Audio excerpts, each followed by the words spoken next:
আসসালামু আলাইকুম। আপনারা সবাই কেমন আছেন? তো আজকে মনটা খারাপ। কারণ এই যে দেখাচ্ছি আপনাদের এই যে একটা বিড়াল। তো এই বিড়ালটা মানে শিয়ালের মতন হয়ে গেছে। মানে মানুষের বাচ্চাগুলো ধরে খেয়ে ফেলে। তো কালকে মায়াবতীর বাচ্চাটাও খেয়ে ফেলছে। তো আজকে এখন আমরা বাইরে আছি। তো দেখতাছিলাম খুঁজে যে আমাদের মুরগিগুলো কোথায় আছে এবং ওই বিড়ালটা আশেপাশে আছে কিনা। যদি থাকে তাহলে বিড়ালটাকে অনেক জোরে আঘাত করব এবং ভয় পেয়ে চলে যাবে, এরকম একটা চিন্তাভাবনা ছিল। কিন্তু খুঁজতেছিলাম হঠাৎ এই যে এইখানে দেখি আমাদের সেই আগের মুরগিটা। তো এই যে দেখেন ওর কাছে বাচ্চাগুলো এখনো নিতে পারে নাই বিড়ালে, কিন্তু আমার কালকে মায়াবতীর একটা বাচ্চা নিয়ে গেছে। আর এই যে দেখেন এখানে কয়েকটা বাচ্চা আছে, 9-10টার মতো বাচ্চা ফুটেছিল। তো সব বাচ্চাগুলোই আছে। তো আবার কবে নিয়ে যায় জানি না। আর এটার একটা সুন্দর একটা কালার এসেছে। আর ওই যে এখানে দিয়ে বাকি মোরগ মুরগিগুলো আছে। এই যে আমাদের অনেকে নাম দিয়েছে ধলা মিয়া, ওর নাম। ওর নাম ধবলি, ধলা মিয়া অনেকটাই। তো এই যে ও এখানে বসে আছে। আর হচ্ছে এই যে দেখেন বাচ্চালা মুরগির সাথে যে ফার্মি বাচ্চাগুলো ছিল, তো ওই বাচ্চাগুলো অনেকটাই হয়ে গেছে, মানে হালকা কালার চলে আসছে। মানে ওদের মেইন কালারটা চলে আসতেছে দেখেন। এখন একটু বোঝা যাচ্ছে যে এটা ফার্মি মুরগির বাচ্চা, মিশরি ফার্মি মুরগির বাচ্চা। তো এগুলো বড় করতে পারলে ভালোই, এরা ডিম দেয় ভালো। আর এই যে এই জায়গাটার মধ্যে আমার ছোট ভাই কি গাছ লাগিয়েছে, তো এই যে মশারি দিয়ে আবার আটকে থুয়ে গেছে গা। এই যে একটা বেগুন গাছ লাগিয়েছে, রসুন গাছ। তারপর শীত আসলে এরকম হয়, তরি তরকারি লাগাই শখ করে। আমিও মাঝে টবে লাগাই, এরকম জায়গায় পাইলে লাগাই। রসুন, পেঁয়াজ এগুলো লাগিয়েছে হয় এই জঙ্গলের মধ্যে। ছোটবেলায় আমরা ওইরকম করতাম, অল্প একটু জায়গা নিয়ে তারপরে রসুন লাগাইতাম। হয়তো ওইরকম বড় হতো না। তো বাগানে এরকম করতাম, অনেক ভালো লাগে। শীতের দিনটাই আমার অনেক ভালো লাগে। তো খুঁজতেছিলাম যে বিড়ালটা কোথায়, বিড়ালটা পাইলে তো মারতাম। তো এখন চলে যাব বাসায়, কারণ বাসায় আমাদের লাল বানু আছে। তো আফিয়া পড়ে গেল, ঠাস করে পড়ে গেছে। তো এখন বাসায় চলে আসলাম। আফিয়া পড়ে গেছে, তো আফিয়া হাসতেছিল। তো এখন আমি লাল বানুর কাছে চলে আসলাম। তো লাল বানুকে ব্যালকনিতে রাখছি। তো ভাবছি আর কয়েকদিন লাল বানুকে ব্যালকনিতে রাখবো, তারপরে ওকেও সে আগের জায়গায় নিয়ে যাব।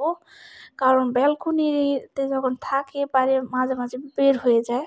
তো আর অনেক কান্নাকাটি করে, মানে বাচ্চাগুলো যত বড় হয় ততই বাইরে যেতে চায়। আর ওর মাও বাইরে যেতে চায়, এখন আর বন্দি থাকতে ভাল লাগে না ওদের। তো আবার চিন্তা করতেছিলাম ওইখানে মায়াবতীকে ছেড়ে দিয়েছি, আবার লাল বানু যাইবে। তো তো মারামারি করতে পারে। তো আর কিছুদিন এখানে ওকে রাখি। আবার চিন্তা করছিলাম একটার মধ্যে বাচ্চা দিব, কিন্তু সবাই সবার বাচ্চাকে চিনে, নিতে চায় না কেউ। একটু ঠোকর দিবে, এই হলো সমস্যা। তো দেখি কিভাবে কি করা যায়। দেখেন লাল বানুর সাথে কিন্তু মিশরি ফার্মের বাচ্চা আছে, এখনো পুরোপুরি কালারটা আসে নাই। আর এই বাচ্চাটাকে একটু হসপিটালে নিয়ে যেতে হবে, পশু হাসপাতালে নিয়ে যেতে হবে। এই বাচ্চাটা খুবই অসুস্থ। অসুস্থ বলতে ওদের মতন খাবার খায় না এবং ওদের মতো বড়ও হয় নাই, ছোট পাতলা, একদম পাতলা, অপুষ্টিতে ভুগতাছে। এর আগে আমি ভিটামিন এনে খাওয়াইছিলাম, ক্যালসিয়ামের ওষুধ দিয়েছিলাম মুরগিকে। তো কোনোতেই কিছু হয় নাই। তো দেখি হসপিটালে যদি ওকে নিয়ে যাই তাহলে আর তো হয়তো ডাক্তারে ওষুধ লিখে দিবে ওর জন্য আলাদাভাবে।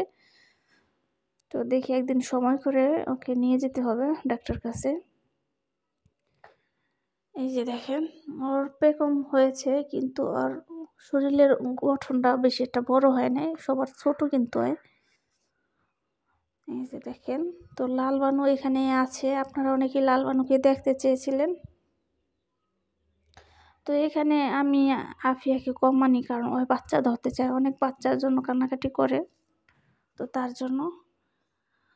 আর হচ্ছে এখানে আমাদের এই যে টাইগার মুরগির বাচ্চাগুলো তো আলাদা করে রাখতে হয়েছে, কারণ ঠোকরাঠুকরি করে। সকালেও আমি দিয়ে দেখেছি, কিন্তু ঠোকর দেয়। আর দেখি টাইগার মুরগি কখন ডাক দিবে। আজকে হালকা একটুখানি চেষ্টা করেছিল, কেমন যেন একটা শব্দ এসেছিল। তো হঠাৎ আফিয়াও ব্যালকনিতে চলে আসলো।